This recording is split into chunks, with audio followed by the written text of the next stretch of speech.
Assalamualaikum warahmatullahi wabarakatuh. Nabi Mustafa kalimat rasulnya Wabilana Ramadhan ya wasi'al karami Ya Mustafa kalimat rasulnya Wabilana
Bismillah, alhamdulillah, alladzi tawa'a kullu syai'in azamatin badalla kullu syai'in izzatin taslama kullu syai'in bi qudratin wa khada kullu syai'in min mulki wa salatu wa salamu ala sayyidina wa habibina syafi'ina wa maulana Muhammadin syafi'il ummah wa ala alihi wa ashabihi fi yawmina hadha ila yaumil qiyamah. Bismillah sadri wa yassir li amri wa thabbit lisani wa hdil qalbi bihaqqi sayyidina Muhammadin sallallahu alaihi wasallam. Allahumma inna nas'aluka al-qur'an wal munur wal rusul wa tawbatan nasuh wa salaha jasadi wa rahmatana futuhal arifin bihikmatika wa sunnah rahmataka wa dakina wa wasina ya dzal jalali wal ikram. Hasbunallah wa ni'mal wakil, ni'mal maula wa ni'mal nasir, wa la hawla wa la quwwata illa billahil aliyyil azim. Subhanaka la ilma lana illa ma 'allamtana innaka antal alimul hakim. Membantu adalah Abdul Jamal Muhaja sekalian para guru, para bidan, pengurus masjid, terutama khusus hormat bapak Ustaz Muhammad Maturi dan para jamaah lain yang berbahagia. Bersyukur sama-sama kita panjatkan kepada Allah Subhanahu wa Ta'ala atas nikmat yang diberikan kepada kita sekalian. Nikmat panjang umur, nikmat Islam, sehat dan kesempatan, sehingga dengan nikmat-nikmat tersebut mampu menggerakkan langkah kita, menggerakkan tekad kita mengambil dalam satu majelis ilmi. Mudah-mudahan ambil bertemu dan berkumpulnya kita akan menjadikan salah satu sebab bermakna maghfirah barakah dari Allah Subhanahu wa Ta'ala. Salam ma'asalam tak lupa kita sambungkan kepada kecintaan kita baginda Rasul kita Muhammad sallallahu alaihi wasallam, keluarga dan para sahabatnya. Semoga kita termasuk umat yang selalu istiqamah jalankan syariatnya dan selalu mengharapkan syafaatul uzma yaumil qiyamah. Amin amin ya rabbal alamin. Bismillahirrahmanirrahim. Syekhul Malik rahimahullah ta'ala dalam Nabi wa ribarakatil mu'min wa ribarakatil amin. Al-Jabir bin Abdillah radhiyallahu anhu qala Rasulullah sallallahu alaihi wasallam yub'atsu kullu 'abdin 'ala ma mata 'alaihi. Wa muslimun. Imam Muslim meriwayatkan dalam hadis dari Jabir bin Abdillah radhiyallahu anhu berkata, bersabda Nabi kita Muhammad sallallahu alaihi wasallam, yub'atsu kullu 'abdin, setiap hamba akan dibangkitkan nanti pada hari kiamat, ala ma mata 'alaihi, itu sesuai dengan dalam keadaan kematiannya.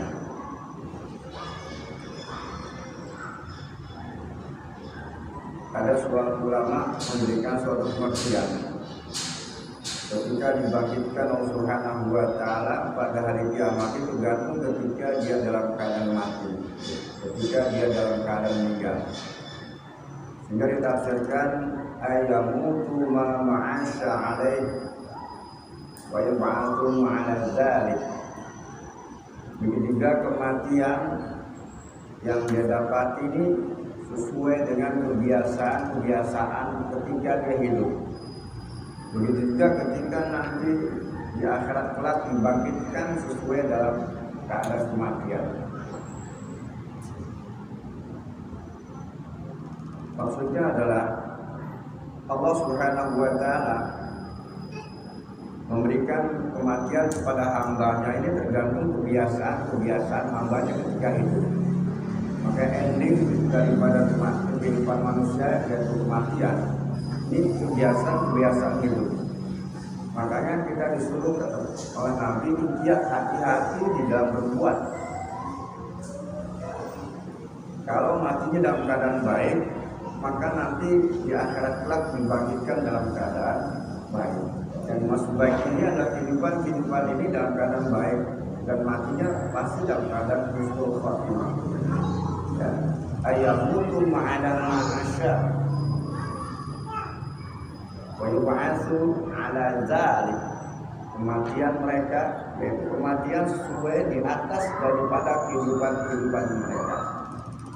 Begitu ketika dibangkitkan Allah Subhanahu wa Ta'ala, dia dalam keadaan ketika dia dalam keadaan mati, nanti dalam keadaan baik.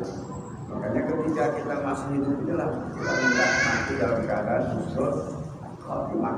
Ya, minta dalam keadaan husnul artinya baik, khotimah itu penghabisan. Ya.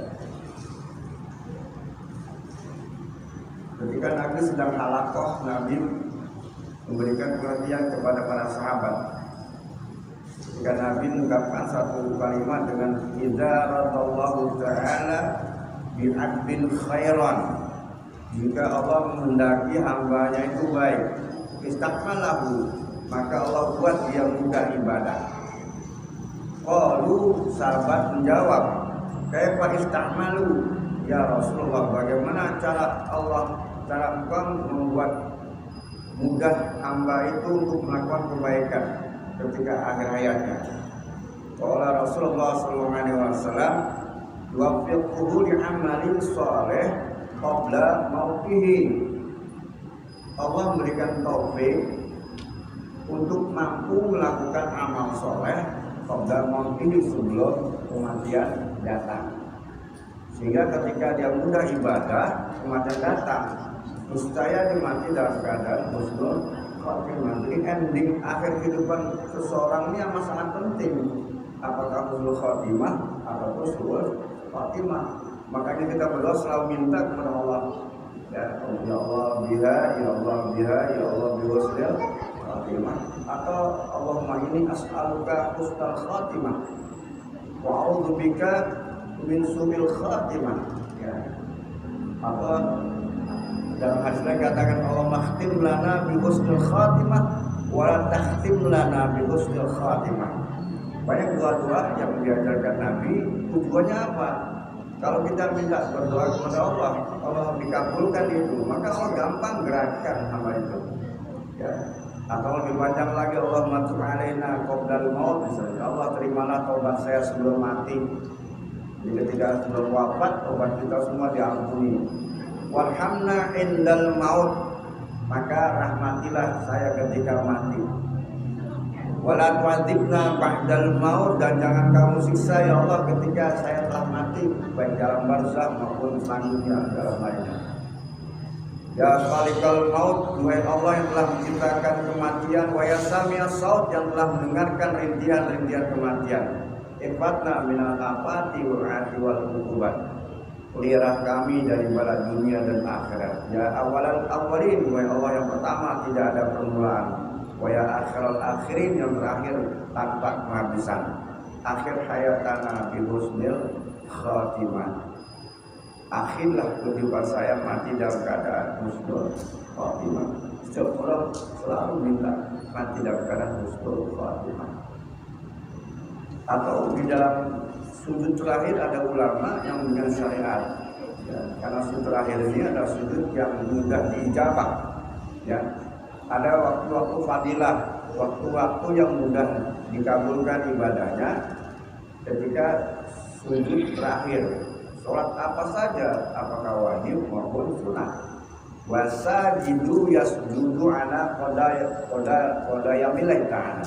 Ketika sujud, hakikatnya kita berada di kaki Allah, di hadapan Allah. Dan Nabi faliyas'al waliyarqab, maka ketika sujud maka mintalah dan mengharap. Ya. Kalau waris dari Nabi selalu ketika sujud baca Allahumma firli, Allahumma firli. Ya, tapi ada ulama syaratkan paling tidak tiga item, tiga permintaan kita, ya, di dalam sujud terakhir itu. Di antara tiga itu adalah mati dalam keadaan husnul khatimah. Allahumma inni as'aluka husnal khatimah. Ya Allah, saya mohon kepadamu mati dalam keadaan husnul khatimah. Yang kedua, Allah marzuqni taubatan nasuha qabla mauti. Ya Allah, anugerahkan kepada saya bisa bertobat dengan taubatan yang sebenar-benarnya qabla maut, ya. Ya Allah, ini Allah marzuqni taubatan nasuha qabla maut, sebelum datang kematian. Jadi tadi sebelum datang kematian bertobat kepada Allah. Yang ketiga, Allahumma ya muqallibal qulub tsabbit qalbi ala dinik. Wahai Allah yang suka membolak-balikan hati, tetapkanlah hati kami, hati saya dalam agama. Paling tidak tiga etap ini kita baca, karena di awal itu ada permintaan kita mati dalam keadaan husnul khatimah. Yuk sebagai tabaruk kita baca sama-sama. Bismillahirrahmanirrahim. Bismillahirrahmanirrahim. Allahumma inni as'aluka husnal khatimah. Kedua, Allahumma rzuqni taubatan nasuha qabla maut. Ketiga, Allahumma ya muqallibal qulub tsabbit qalbi ala dinik. ada 3 tertentu. Jadi mintanya minta seperti itu, bukan nggak boleh minta dunia, silakan, tapi ini yang paling terpenting di dalam kehidupan kita. Jadi kembali lagi, nanti Allah akan bangkitkan di akhirat kelak sesuai dengan ketika dalam keadaan matinya. Kalau dia belum khotimah dalam keadaan baik, dia akan baik. Karena ketika Allah kemudian panggil semua arwah, wa idzal qubur bu'sirat, dalam surah Al-Infitar ada kalimat, ya sama'ul fatarat, wa idzal kawakibun tasarat, wa idzal biharu fujirat, wa idzal qubur bu'sirat. Apabila kubur-kubur itu Allah bangkitkan, maksudnya manusia dari zaman Nabi Adam sampai dengan terakhir semua dibangkitkan di satu tempat namanya padang mahsyar. Ketika dibangkitkan, bagaimana cara Allah menghidupkan? Yang ada di arwah kan tidak mati kekal. Jadi di alam ruh Allah panggil, ya ayo Allah, wahai ruh, ukhruj ala jasad, maka keluarlah, cari jasad kamu. Cari. Ketika udah dapat, kemudian yang bangkit. Kemudian mengatakan ketika bangkit dalam keadaan untuk semacam ini dibangkitkan ketika di padang mahsyar. Bahkan kalau kita lihat dalam satu keterangan, ketika Rasulullah SAW menjelaskan kepada anaknya, kepada istrinya Siti Aisyah ketika itu, berkata, sami itu Rasulullah SAW yakul, saya mendengar Rasulullah SAW bersabda, yusyarun nasu yawmal qiyamah kufafan uratun gurla. Maka ketika dibangkitkan manusia pada hari kiamat itu, mereka dalam keadaan tidak bersepatu, dalam keadaan telanjang. Tidak sudah telanjang, artinya yang sesuai ketika dia dalam keadaan lahir. Ya. Maka ketika dibangkitkan semacam itu, mendengar itu Siti Aisyah coba bertanya, "Qultu ya Rasulullah, arijalu wan nisa'u jami'an." Wahai Rasulullah, ketika dibangkitkan kan manusia laki dan perempuan itu bercampur semuanya. Ya, ketika dibangkitkan semua sama, nggak pakai baris. Bagian laki ini sebelah kanan, kiri perempuan juga enggak. Semua ketika bangkitkan campur tuh. Ya. Maka mencoba bertanya, ya Rasulullah, arijalu wan nisa'u jami'an, semua laki-laki dan perempuan ketika dibangkitkan bersama, yang zuru ba'dhum ila ba'din. Kalau gitu bisa dong melihat yang satu dengan lainnya gitu. Bisa laki-laki bisa melihat perempuannya nggak pakai hijab. Iya, semua nggak ada selebar benang pun. Berarti kata bisa melihat dong laki-laki dan perempuan. Ya. Apa kata Nabi kita Muhammad sallallahu alaihi wasallam? Ya Aisyah, al-amru asyaddu ya min ayyuhammu dzalika. Aisyah, semua perkara itu lebih dahsyat daripada keinginan. Enggak sempat lihat begitu. Kenapa? Ketika itu Allah sudah turunkan, rendahkan matahari di atas kepalanya. Ya. Jadi enggak sempat lihat begitu. Kalau lihat begitu benar juga ya, bisa melihat orang kumpul bersama. Tapi apa? Semua nafsi-nafsi. Ya. Yauma la tamliku nafsun li nafsin syai'a wal amru yauma idzin. Pada hari itu semua ya manusia nafsi-nafsi, bahasa nafsinya sendiri. Ketika itu ya suami nggak bisa nolong istri, istri nggak bisa nolong suami. Karena ketika dibangkitkan nggak bareng gitu. Bapak nggak bisa nolong anak pada saat dibangkitkan ya. Nanti ketika anak orang tua nanti lain dengan perkara. Ini ketika baru dibangkitkan, yauma la tamliku nafsun li nafsin syai'an, bisa. Nggak bisa satu orang menolong orang lainnya. Bapak nggak bisa nolong ibu, suami nggak bisa istri, sebaliknya. Begitu juga anak, nggak bisa nolong semuanya. Ya, kenapa demikian? Ya, karena mereka menyelamatkan diri masing-masing.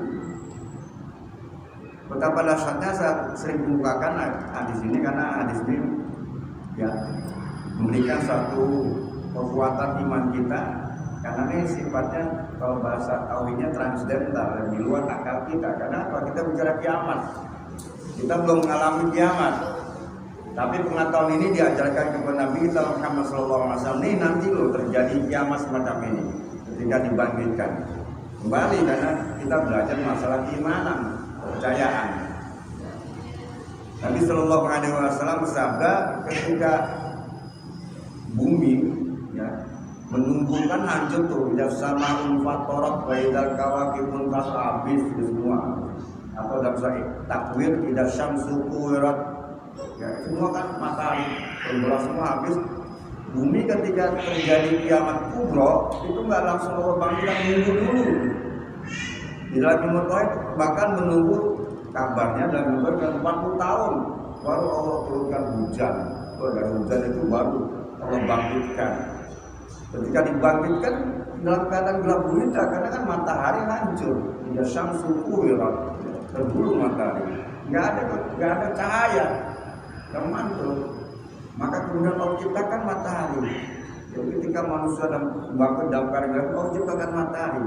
Maka ketika Allah ciptakan matahari, kata Nabi, tudra syamsu yaumal qiyamah minal khalqi, maka kemudian Allah rendahkan matahari pada hari kiamat minal khalqi, di atas makhluk, yaitu makhluk pada mahsyar, hatta takuna minhum kamikdaril mail, sehingga sekira-kira di antara mereka tingginya itu di atas kepala itu 1 mil, kata Nabi Sallallahu Alaihi Wasallam, 1 mil.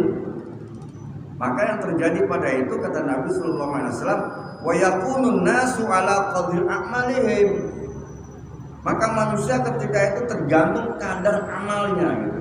Kadar amal perbuatan, fil araqi, di dalam araq, artinya araq ini apa?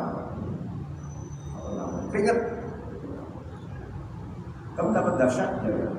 Kalau matahari turunkan, kalau baca dalam buku fisika, ya kalau matahari, jarak matahari dengan bumi itu 140 juta mil, jarak matahari dengan bumi. Kemudian matahari ini dibagi 3, ada luar matahari, kemudian ada tengah matahari, ada inti matahari. Nah, luarnya matahari ini panasnya 15.000 derajat Celcius. Jadi kita jatuh ke bumi itu dari sana 15.000 derajat Celcius panasnya. Karena jaraknya begitu jauh sampai di bumi itu paling tinggi 65 derajat, 75 itu Jazirah Arab, Abu Dhabi pernah 65 ya. Kemarin orang pergi haji Pak, konon katanya 48 derajat luar biasa ya.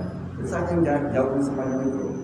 Dapat dibayangkan kalau seandainya berada 1 mil di atas kita, ini 1.500 derajat Celcius berada di atas mil di atas kita, bagaimana? Siapa yang bisa menyelamatkan? Maka semua, kata Nabi SAW, semua mereka berkeringat. Nah, berkeringat ini, kata Nabi, fayakunun nasu ala qadri a'malihim fil araq. Ya, manusia tergantung amal ibadahnya di dalam keringat tadi. Faminhum may yakunu ila ka'bain ya. Ada yang keringatnya itu sampai mata kaki gitu ya. Kemudian yakunu wa minhum yakunu ila lubatai, ada yang sampai dengan dengkul dan sebagainya. May yakunu lahik baik sampai dengan apa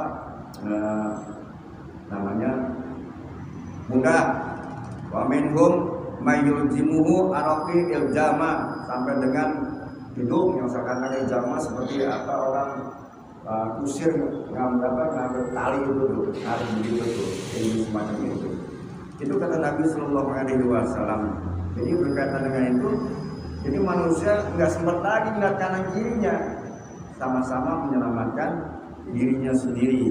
Tuh, kata Nabi kita Muhammad Sallallahu Alaihi Wasallam berkaitan dengan masalah yaumul baksi, ketika dibangkitkan di dalam kubur. Jadi dalam bahagia kita kembali kepada hadis tadi, manusia dibangkitkan itu sesuai dengan kematian tadi. Kalau memang di kematian dalam keadaan husnul khotimah, maka dia akan mendapatkan kebaikan-kebaikan, dan orang-orang yang tolong ini mendapatkan syafaatullah. Maka ketika itu ada namanya syafaatullah.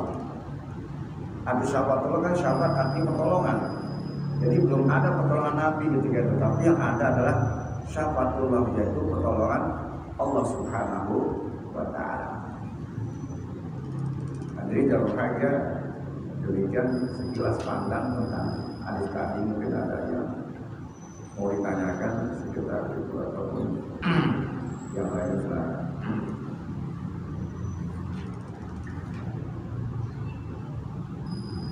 Assalamualaikum warahmatullahi wabarakatuh. Nah, uraian tadi dalam hal ini nanti itu akan kita alami semuanya setelah kita di badan masyarakat. Jadi pada saat sekarang ini Ustaz,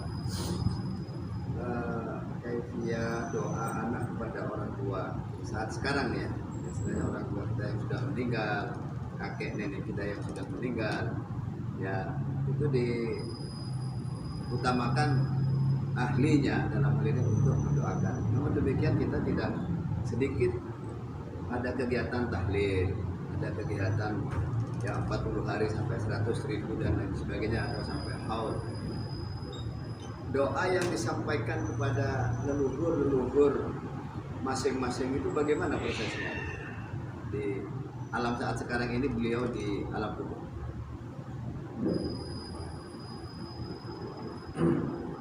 Jadi waktu kita mengambil satu hadis berkaitan dengan Rasulullah SAW memberikan satu gambaran tentang minta ampun kepada mayit bisa dengan doa, bisa dengan ayat. Ya, seperti baca Yasin. Ya. Di dalam tafsir Yasin, Hamam Zadah mengutip satu hadis mengatakan, ya, mangko Yasin, ya, alal mayit, ya, siapa orang membacakan Yasin kepada si mayit, yukhaffakan min adzabil qabr, maka Allah akan ringankan azab kuburnya. Artinya dengan baca tadi dapat pahala, bisa meringankan. Ya. Wa'illa, kalau dia bukan ahli siksa kubur, ya, maka ziyadah mendapatkan kenikmatan di dalam kubur ditambah. Ya. Rasanya rotoh bendera jadi kenikmatan itu ditambah. Kalau dia nggak punya dosa, tetap gitu kan. Kemudian perkataan kedua di dalam Al-Quran selalu ayatnya Rabbana ighfir lana li ikhwanina alladzina sabaquna bil wasabaquna bina, orang iman beriman yang terdahulu. Ya. Kita mendoakan. Jadi kalau terdahulu kembalikan, kalau Allah Subhanahu wa taala menerima doa itu akan meringankan daripada azab kubur tadi. Atau dalam surat Muhammad katakan fa'lam annahu la ilaha illallah wastaghfir dzambika walil mu'minina wal mu'minat. Tahuilah tidak ada zat yang wajib disembah kecuali Allah, dan minta ampunlah atas dirimu, dan minta ampunlah kepada orang-orang muslimin dan muslimat. Itu merupakan satu bagian kita disuruh doa. Sifat umum, karena Rabbana ighfir lana li ikhwanina alladzina sabaquna bil iman, kawan-kawan yang sudah masuk iman duluan, artinya sudah meninggal duluan. Itu menunjukkan kita boleh mendoakan siapa saja, sifatnya umum. Ya, umum itu siapa? Minal masyriq ilal maghrib, gitu kan? Semua yang umumnya itu kan. Nah, oleh itu ketika Allah terima doa tadi, itu meringankan azab, ya, berkaitan dengan azab tadi. Maka satu bagian, satu bagian. Kemudian wabil khusus kepada anak-anak yang dikhususkan, itu merupakan birrul walidain, satu bentuk daripada kebaktian, berbuat bakti kepada orang tua dengan doa tadi. Jadi pada dasarnya Allah akan meringankan daripada azab kubur. Karena kita kubur kan mintanya kan jelas, ya Allah terimalah amal si ahli kubur tadi, ampunlah dosanya, ya supaya dijadikan contoh menjadi. Cuma tidak kok mintanya, nggak minta macam-macam, ya. Kecuali ada yang salah, ya. Anak yang mau nikah dibawa sama calon mantunya, minta sama ibu lagi kuburan, mintanya lain lagi. Boleh lagi kuburan tapi bacakan Fatihah kan gitu kan, membacakan Fatihah. Maka baca pada apa boleh, bisa, ada dalil nggak? Ada gitu kan, ya. Maka ada pertanyaan dia tuh, hal tasiru qiraatul Quran alal mauta, apakah bacaan Quran itu sampai kepada mayit? Dalilnya bagaimana? Ketika Rasulullah mengajarkan kepada Sayyidina Ali, ya. Dan Nabi pada Sayyidina Ali nih, ya, katanya man marra alal maqabir, siapa orang yang melewati kuburan, ya, Baqarah qul huwallahu ahad ihda asyara marrah. Maka disunahkan lewat nih, bukan masuk Pak. Ketika lewat kita sunahkan baca qul huwallahu ahad dari surat Al-Ikhlas berapa? Ihda asyara marrah, 11 kali. Summa wahaba ajru. Kemudian niatkan hadiahnya itu kepada lil amwat, kepada orang yang mati kuburan tuh. Padahal 500 kita hadiahkan. Maksudnya khusus yang muslim ya. Kalau nggak muslim nggak akan bisa kita doakan, kalau ampunan nggak bisa. Ya. Allah Ta'ala ajri bi'adadi lil amwat. Maka Allah juga akan dapatkan pahala, berikan pahala kepada orang baca tadi. Ya, itu sebanyak mayit yang ada kuburan. Jadi maaf kalau kita bahas sebelumnya, kita ada yang mudah dengan hadiah ini, ya bacaan ini ampuni dosa-dosa ada kuburan. Ternyata TPU-nya itu 500. Dan kita mendapatkan pahala sebanyak 500 kali 11 bacaan kita. Bacaan Al-Ikhlas kan 11 kali, itu dikalikan 500. Seakan-akan kita baca 5.500 kali, itu pahala buat kita. Baca Al-Ikhlas 3 kali saja sama jahatam Quran, benar nggak? Makanya orang sudah baca Quran nggak mau kenapa? Saya udah khatam tiap hari. Nggak salah, setimpal kalau udah 3 kali khatam itu nggak salah, pahala setimpal. Ya. Tapi jangan sampai teman tiap hari ulwallahu gitu kan. Artinya Allah memberikan pahala untuk apa gitu. Nah, kita kembali. Kalau kita perhatikan apa hubungannya ya, antara Al-Ikhlas dengan kuburan tadi. Nah, kan Nabi mencontohkan semacam tadi, mendoakan tadi yang kubur tadi dengan pahala-pahala. Jadi dibolehkan dengan ayat, apalagi langsung dengan ampunan tadi. Maka beruntunglah orang yang rumahnya dekat kuburan. Alhamdulillah. Setiap pagi doain terus, mau kerja doain, pulang kerja doain, pahalanya banyak. Pas malam Jumat lupa lagi, ditegur dari belakang, bang doain dulu. Jadi kita doa buat orang tua, buat orang lain, teman-teman muslim itu dianjurkan berkaitan dengan. Jadi keuntungannya apa? Meringankan dosa tadi. Jadi maaf, kalau tuh ada yang dikubur orang tua apa dosanya 1000, anaknya banyak tiap hari doain tuh sehari 5 kali habis sholat, ya itu hancur tuh, kalau terima hancur tuh yang 1000 itu. Kalau tiap hari baca 5 kali habis sholat, ya wabifili wali walidain 5 kali. Kalau anaknya 10, cepet doanya. Makanya kalau anak banyak untung itu kan, banyak doain. Tapi kan gitu, masa sih nggak hancur? Seandainya hari ini nggak diberikan isya subuh, kan setiap hari minimal 5 kali subuh setiap sholat bacakan orang tua kan gitu. Ya, apalagi banyak, tambah lagi dari yang lain doakan teman-teman kita, teman-teman sama-sama seiman yang senang kita, yang mahabbah kepada kita. Jadi Allah memberikan kesempatan kepada orang-orang semacam itu, ya, berkaitan dengan sebab tidak akan hilang. Itu amalan orang tua juga tuh sebagai amal ibadah dia. Ya amal ibadah itu akan bisa menghancurkan dosa-dosa dia. Jadi amal ibadah yang tidak ada hilang, ya jeri maksudnya ngalir terus. Kita lihat dalam satu hadis Nabi Sallallahu Alaihi Wasallam ada 4 perbuatan yang pahalanya walaupun udah meninggal, ya itu Allah masih alirkan walaupun udah meninggal. Sampai kapan? Sampai hari kiamat nanti. Ya. Ini satu amal perbuatan, ya kita bacakan.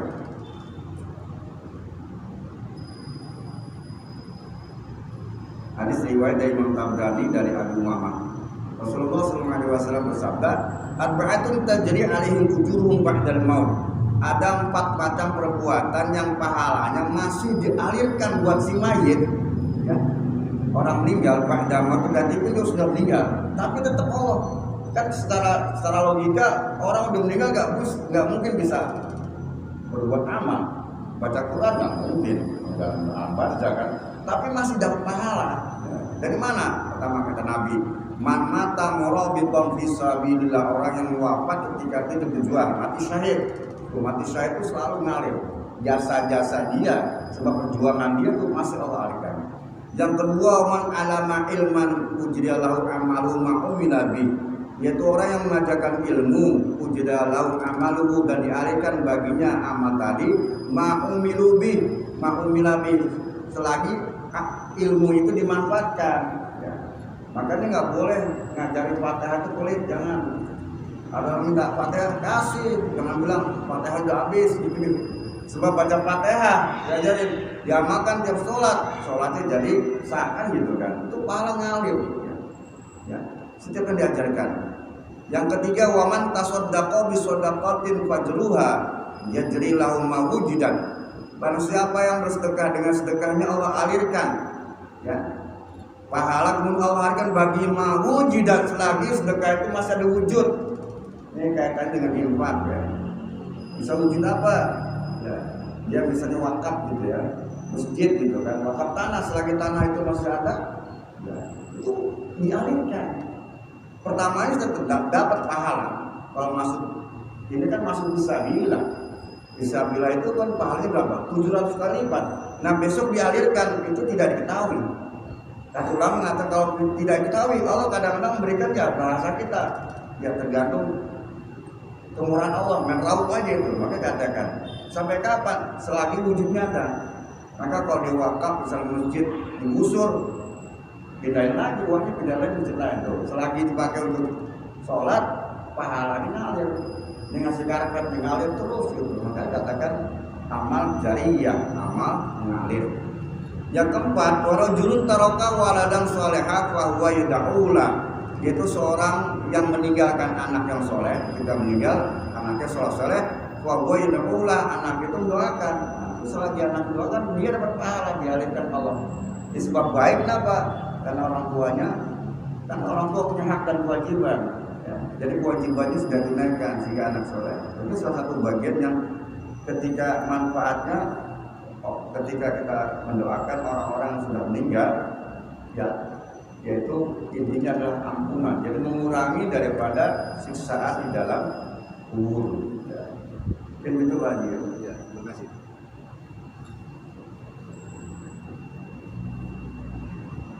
Silakan.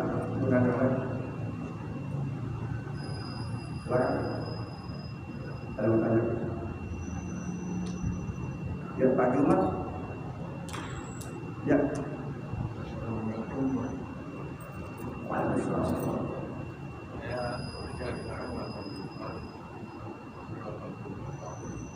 Ya.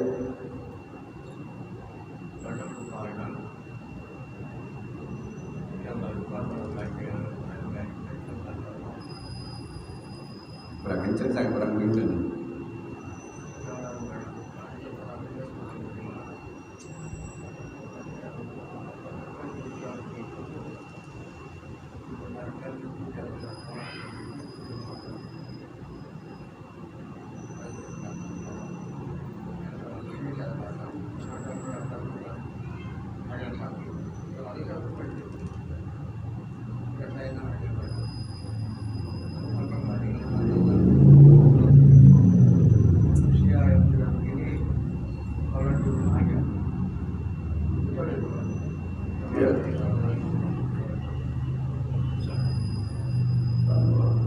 Jadi intinya sholat Pak ya. Kita lihat hukum sholat jamaah. Sholat jamaah. Kita bicara berkaitan dengan kaitannya dengan masalah fikih ya. Sholat jamaah sunnatun muakkadatun. Sholat jamaah itu sunat yang dikuatkan. Itu menurut mazhab Imam Syafi'i. Kalau mazhab Imam Hanafi dan Imam Maliki, ya, sholat jamaah fardu kifayah. Sholat jamaah itu hukumnya fardu kifayah. Adapun menurut Imam Ahmad bin Hambal, sholat jamaah wajib hukumnya. Dari tiga-tiga ini tergantung daripada pengambilan sudut pengambilan. Nah, kaitan semacam itu. Nah, kalau kita bagaimana kalau kita membiasakan sholat berjamaah, tiba-tiba masyarakat ini dalam keadaan sulit, sakit dan sebagainya, kita tetap mendapatkan pahala karena kebiasaan tadi. Kalau memang kita sudah tidak mampu gitu semacam itu, dari kebiasaan-kebiasaan tadi itu. Karena Allah akan memberikan kebiasaan-kebiasaan walaupun ketika itu dia tidak akan mengerjakan. Saya contoh kaitan itu. Ya, sama beginilah. Ketika kita puasa biasa Senin Kemis, tiba-tiba Senin ada puasa Arafah. Nggak mungkin kita menggabungkan dua puasa. Niatnya satu, puasa Arafah, tapi kita mendapatkan pahala Senin karena udah membiasakan gitu katanya. Kita tidak boleh dengan niat yang double satu. Nah, begitulah Pak. Jadi kalau kita memang tidak ada masyarakat karena kasus tadi untuk membiasakan, maka kita dibolehkan untuk sholat di rumah gitu. Tapi tetap kalau Bapak Pak Haji biasakan tuh mendapatkan pahala jamaah kan. Sama kayak kita misalnya ngaji di rutin ya, tiba-tiba datang dari kampung, datang ke maghrib, pulang kapan mas? Ntar jam 8 pulang. Ya, kita hormati tamu, tapi kita dapat pahala taklim gitu karena biasa. Jadi Allah memberikan satu kemurahan buat umat Nabi kita Muhammad SAW karena ada masyarakatnya kan kesulitan yang nggak bisa dilakukan, maka ambil yang lebih utama tadi ya. Atau mau jalan kemari mungkin nggak ada nganterin atau banyak binatang buas, sudah sholat di rumah, tapi niatnya kan mendapatkan pahala berjamaah. Kalau di awal sebelumnya udah biasa Pak Haji ya, kebiasaan tadi sebelumnya, maka gitu Pak Haji ya. Terima kasih. Ya. Jadi lebih baiknya kemudian kalau yang mampu juga tantangan. Iya. Terima kasih. Iya.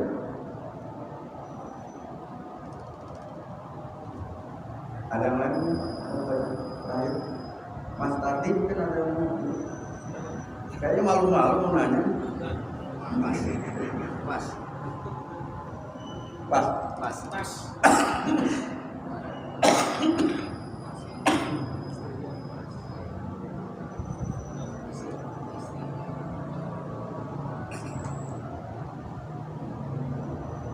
Ya, kita akhiri beribadah kepada Allah Subhanahu wa taala. Mudah-mudahan apa yang telah kita laksanakan bisa kita amalkan, dijadikan sebagai amal ibadah kepada Allah Subhanahu wa taala.